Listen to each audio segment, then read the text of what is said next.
Shwmae pawb. Welcome to Reading Comprehension with Miss Power. Today we are going to be looking at the book Little Leaders, Exceptional Men in Black History by Vashti Harrison. Looking at the front cover, what does the title Little Leaders, Exceptional Men in Black History make you think? What does it mean to be exceptional? Is this a fiction or non-fiction book? Use the front page and its pictures to look for hints for the answers for these questions. Paul Stevenson, born 1937 to present day. Despite growing up in the shadow of the Second World War, Paul had a happy childhood. He was 2 years old when the war began and he was evacuated from London to the countryside. Since his mother was in the military and his father had returned to West Africa, he grew up in a children's home.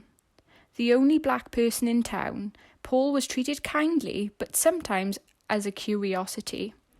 Being singled out made him particularly observant about the behaviours of the adults around him, a trait that served him well later in life. In this paragraph, can you tell me who this story is about? Describe how you think Paul would feel in this paragraph. When he moved back to London, Paul experienced racist hostility for the first time. Despite this, Paul was proud to be British and wanted justice for everyone. At 15, he joined the Royal Air Force. After 7 years of service, he moved to Bristol, where he was the city's first black social worker. In this paragraph, can you tell me why was Paul proud to be British? What does the illustration show? How do you think it represents being exceptional? Consider the images, colours, shapes and actions of the character. When Paul arrived in Bristol, he witnessed the racism that many Caribbean immigrants were experiencing.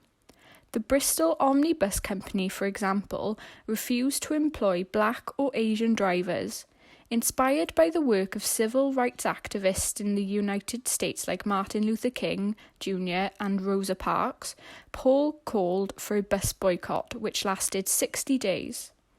On the 28th of August 1963, the same day Dr. King gave his I Have a Dream speech, the bus company announced it would hire black and Asian drivers. Using paragraph 3, can you tell me who he was inspired by? Can you think of anyone who has inspired you? What makes someone inspiring? Why did he boycott the Omnibus Company? Paul didn't stop there. In 1964, he was refused service at a pub because he was black. In protest, he decided to stay until he was served. He was arrested and the trial received media attention, forcing Britain to confront its racism. Paul was found innocent and Britain's Prime Minister promised him that the laws would change.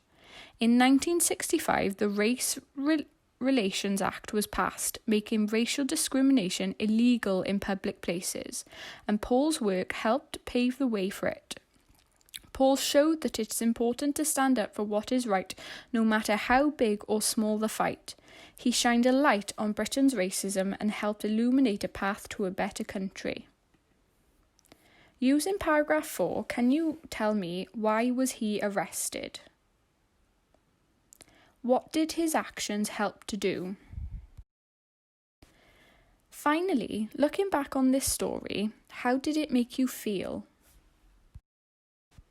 Don't worry if you didn't quite catch all those questions. Here's an end slide with them all on. I hope you enjoyed this activity. Remember to upload your answers to Seesaw. See you next time. Bye!